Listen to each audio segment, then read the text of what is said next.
Good Morning Business, le grand débat. Le grand débat entre Jean-Marc Daniel et Emmanuel Le Chypre. C'est parti, ils ont changé de place mais ils sont très en forme. Tous les deux, on commence avec ces chiffres de l'INSEE qui ont été publiés hier. La pauvreté qui est stable depuis 2018, les inégalités qui n'ont pas explosé. Vous allez débattre dans un instant pour savoir pourquoi on a un tel écart entre le ressenti et le débat et les chiffres macroéconomiques. Mais avant, Léo Dumas focus sur ce taux de privation dont parle l'INSEE qui est peut-être un indicateur qui nous dit plus de choses que les chiffres macroéconomiques dans leur ensemble. Oui, le taux de privation matérielle et sociale, c'est ce qui mesure le renoncement des ménages à certains produits et services et il atteint 13,1% début 2023. C'est le plus haut niveau de ces 10 dernières années. Alors dans le détail, 13 éléments sont mesurés pour vérifier l'acceptabilité du niveau de vie.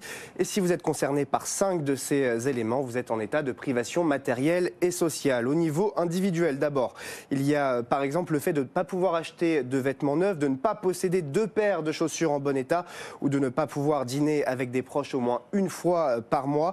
Et puis quelques critères à l'échelle du ménage, la possibilité ou non de se chauffer correctement, de partir en vacances au moins une fois dans l'année ou encore de payer son loyer dans les temps. Et sur cette question du loyer précisément, c'est la bonne nouvelle de l'étude de l'INSEE. La part des Français en incapacité de le payer à temps a baissé, 9% début 2023. À l'inverse, par exemple, de plus en plus de foyers ont du mal à se chauffer correctement. Alors Jean-Marc Daniel, fermez vos oreilles parce que je vais dire un truc horrible. Est-ce qu'il faut arrêter de regarder les moyennes en économie? Est-ce que ça ne veut plus rien dire et qu'il faut rentrer dans le détail, le taux de privation? Christian Parizeau a commencé, c'est quand même pas Christian Parizeau, c'est pas un gauchiste complètement zinzin, disait hier, les moyennes n'ont plus de sens.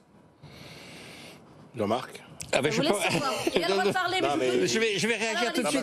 Parce qu'il y a quand même une réflexion. Ça y est, il est parti. Non, mais parce que après, je vais le laisser, je le lance. Allez-y. Parce qu'il y a quand même une réflexion extrêmement philosophique autour du sens de la moyenne en mathématiques. Et il y a énormément de chercheurs qui réfléchissent sur est-ce qu'il y aurait des moyens plus pertinents, etc. Donc en raisonnant à travers ce qu'on appelle les fractales, etc. pour essayer. Mais voilà, c'était comme Jean-Marc, c'est le grand mathématicien de l'équipe. Je voulais juste qu'il nous explique ça, parce que c'est vrai qu'il y a beaucoup de réflexions autour de la pertinence de la moyenne aujourd'hui. Vous savez, c'est un débat qui est très ancien parce que vous connaissez cette formule. Il y a 3 formes de mensonge. Le mensonge, le super mensonge et au-delà de tout ça, la statistique.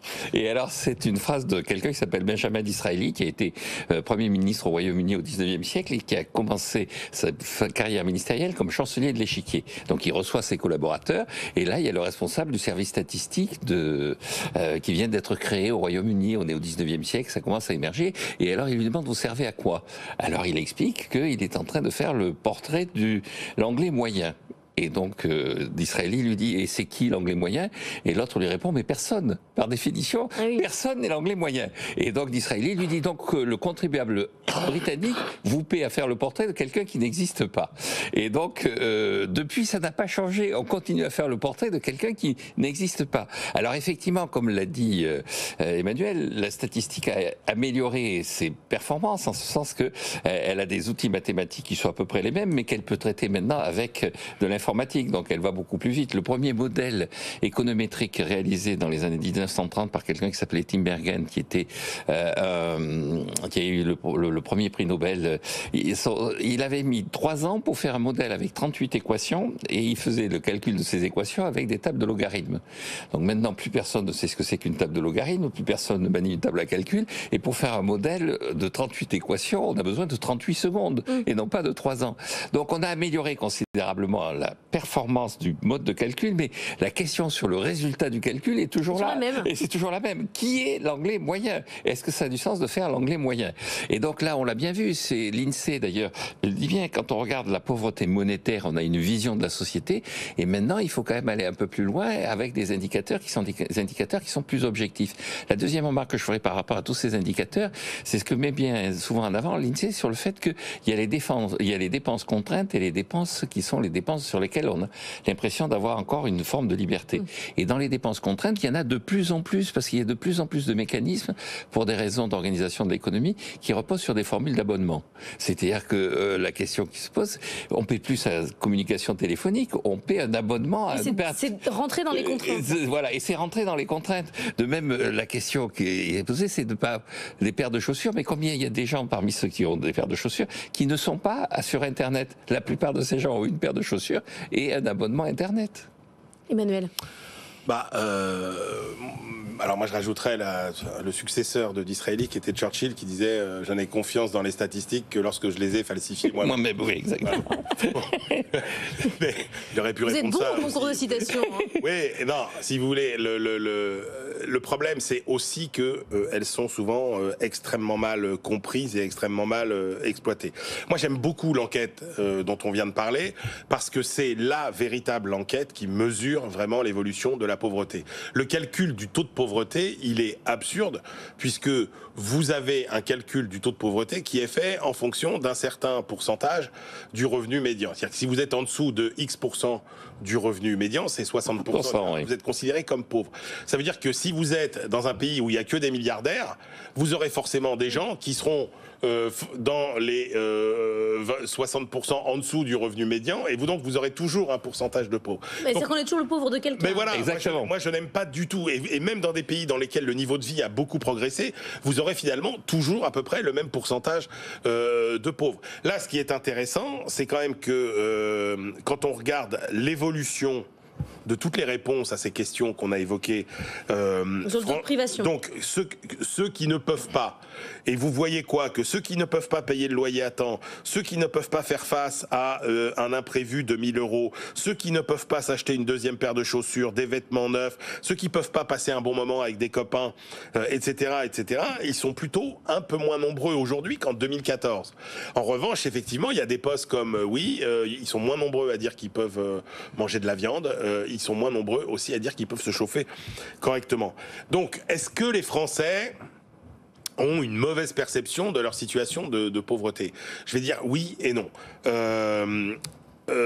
Oui, parce que la réalité, c'est bien quand vous regardez l'évolution du revenu par habitant des Français depuis 25 ans, vous vous apercevez que c'est le niveau de vie des Français qui a le plus décroché par rapport à celui des autres grands pays industrialisés. Donc le sentiment de déclassement, donc, il y a bien un appauvrissement relatif des Français par rapport aux autres.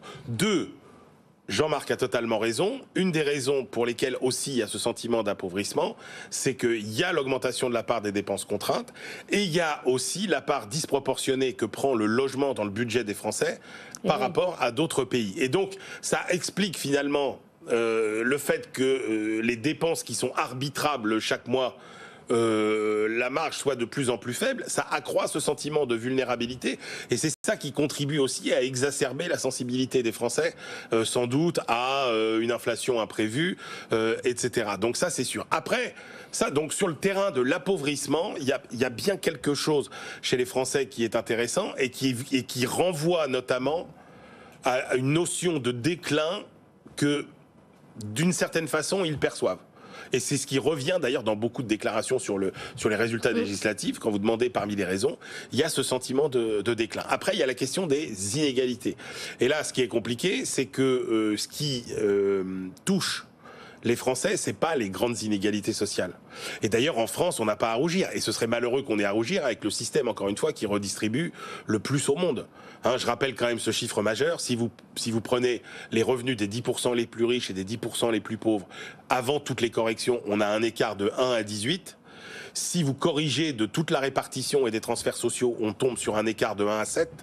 Et si vous incluez toutes les prestations publiques dont bénéficient les gens qui ne payent pas d'impôts, comme l'école, comme les routes, etc., vous tombez sur un écart de 1 à 3. Ce qui veut dire que c'est quoi? C'est la petite inégalité du quotidien. Oui, c'est ce que François Dubet appelle les petites inégalités, c'est-à-dire les inégalités de proximité, les inégalités du quotidien, c'est-à-dire mon statut que je considère injuste et inégal par rapport à mon voisin, par rapport aux enfants qui sont dans l'école à côté des miens, etc., par rapport à mes collègues de travail, par rapport à ceux qui bossent dans la PME à côté de moi, dans la zone industrielle, etc. Et c'est là où Jean-Marc dit que le terme inégalité lui-même pose un problème. Oui, je pense que ce terme pose un problème. Encore une fois, il est relativement récent. Je parlais tout à l'heure du Front populaire. Vous prenez le programme, j'insiste là-dessus, du vrai Front populaire, celui du 36. Il y a misère, pauvreté, mais il n'y a pas inégalité. Et c'est ce que dit déjà Jean Fourastier dans son célèbre livre sur les 30 Glorieuses. Il dit on se détermine de plus en plus par rapport à son voisin voisins et de moins en moins par rapport à ce qu'on a été. Et déjà, dans les 30 Glorieuses, il rappelle ce mécanisme, il dit, quand l'abbé Pierre lance son appel, en 1954, il y a 10% des ménages, on parlait du logement, qui ont un ménage, qui sont dans un appartement avec une salle de bain. Et là maintenant, personne ne pourrait imaginer vivre dans un appartement où il n'y a pas de salle de bain. Il y a 94% des appartements qui ont des salles de bain. Et alors Fourastier le disait, et ça a été repris d'ailleurs par un Américain qui est Larry Summers, il dit, ça se mesure dans le paysage urbain et les Français et les Américains pour Larry Summers ne le perçoivent pourtant pas immédiatement. C'est-à-dire, il y a 50 ans, vous aviez encore des bains-douches municipaux. Vous vous promeniez, il y avait dans le paysage urbain, quand vous marchiez dans la rue, vous tombiez sur des bains-douches municipaux. Maintenant, vous n'avez plus... Un métier qui disparaît. C'est un métier qui a disparu. Et la deuxième remarque que je ferai par rapport à ce que vient de dire Emmanuel, c'est le fait que effectivement les Français sont en train de s'appauvrir par rapport au reste de leurs voisins, mais parce qu'ils travaillent moins. Et je pense que là aussi, là je reviens non pas au Front Populaire, mais à Mitterrand, à l'Union de la gauche. Il disait il y a un moment aussi dans la vie où il fait faire un choix entre le revenu monétaire et le temps libre. Et il dit nous on a choisi plus ou moins le temps libre en disant on va avoir la retraite à 60 ans, les 39 heures, la 5e semaine de congé payé. Mais il faut pas se faire d'illusions, ça aura des conséquences en termes de revenu monétaire. Et donc je crois qu'il y a un choix qui est implicite. En France, c'est un choix plutôt effectivement d'avoir du temps libre, mais les Français ne l'assument pas et le discours sur l'appauvrissement n'assume pas cette réalité. Bon, je ne sais pas pourquoi j'ai pensé qu'on allait pouvoir faire 3 sujets, peut-être un moment de défaillance moi aussi, mais c'est impossible. Donc vous préférez parler impôt sur les sociétés ou préférez parler des défaillances d'entreprise? Mais on arrivera à dire un mot des deux. Les deux, voilà, en 2 mots. L'impôt sur les sociétés qui se stabilise dans le monde, bonne ou mauvaise nouvelle, Jean-Marc? Je pense que c'est une bonne nouvelle, en ce sens qu'il se stabilise, ça veut dire qu'il n'augmente pas, parce qu'il y a quand même des menaces d'augmentation. Je crois que le vrai problème sur cet impôt, c'est qu'on le conçoit de façon politique, donc on en revient aux inégalités, de façon punitive. Il y a des gens qui font des profits, le mot tout de suite devient un mot négatif, surtout quand on ajoute super. Alors là, le super profit, c'est l'abomination de la désolation. Alors que quand on regarde la théorie fiscale, ce qui avait été à l'origine de la naissance des impôts sur les sociétés, c'était de passer d'impôts qui étaient des impôts sur le capital, pour passer à des impôts sur l'activité économique. Donc c'était des impôts qui étaient vécus comme des impôts adaptés à la réalité conjoncturelle, des impôts qui bougeaient en fonction de la réalité économique. Quand ça va bien, vous faites des profits, vous payez de l'impôt. Quand ça va mal, vous faites pas de profit, vous n'avez pas à payer d'impôt. Alors qu'avant, quand on payait un impôt sur le capital, sur son usine, que ça aille bien ou mal, on était toujours redevable de cet impôt. Or, on ne réfléchit plus à cet impôt en termes de stabilisateur, mais à cet impôt en termes de punition.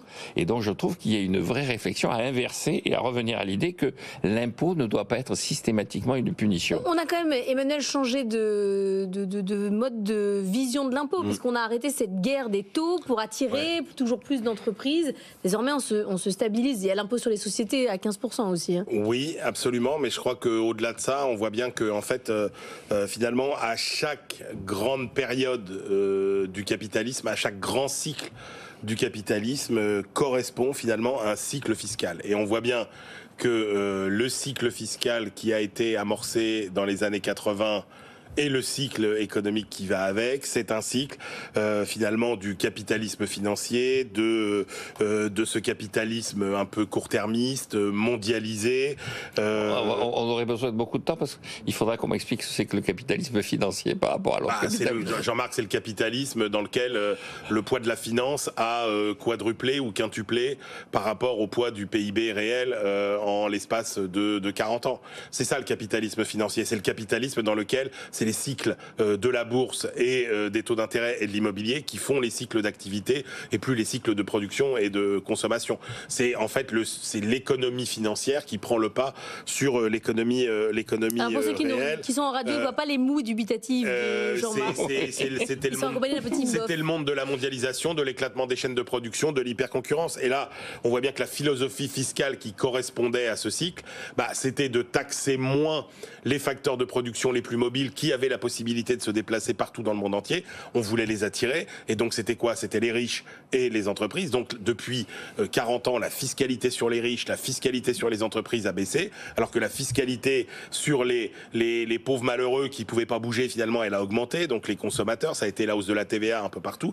Et là, on voit bien qu'on est à la fin de ce cycle du capitalisme financier. Et que là, dans tout ce qui se dessine de capitalisme qui doit réjouir Jean-Marc, d'ailleurs, ce capitalisme plus vert, moins orthogonal aux intérêts de la planète, plus consensuel, qui prend plus en compte les stockholders, etc. Vous voyez? Et ben dans il ce est mal ce capitalisme-là, parce que vous dites ça sur un ton. Je dis pas qu'il est mal, je dis que le nouveau Jean-Marc Daniel, avec sa marguerite entre les dents, doit se réjouir, si vous voulez, de cette nouvelle forme de capitalisme. Jean-Marc est un homme qui change. Jean-Marc, répondez. Oui, je vais répondre deux choses. Le nouveau cycle fiscal qui va avec, c'est effectivement un désarmement de cette course à l'impôt sur les sociétés le plus bas. Et puis on voit que par exemple il y a des impôts sur le principe payeur, pollueur, etc. qui ont un bel avenir. Mais donc révolution fiscale en cours à suivre. Jean-Marc. Oui, pour réagir à ce que vient de dire Manu, encore une fois, je ne suis toujours pas convaincu de ce qu'on appelle le capitalisme financier. Le mot hyper-concurrence, pour moi, jamais il y a hyper, il y a jamais hyper, ça veut dire excès, il n'y a jamais d'excès de concurrence. Et quant au l'impôt sur les sociétés et tout ça, quand vous regardez les travaux qui ont été faits par tout un tas de théoriciens, le bon impôt est entre 12,5 et 15%, c'est-à-dire que le bon impôt, c'est celui qui est en Irlande, avec cette idée qu'encore une fois, le rôle de l'impôt sur les sociétés est d'être un rôle de stabilisation et pas un rôle de punition, comme il a été conçu et comme il continue à être conçu par un certain nombre de partisans de son augmentation.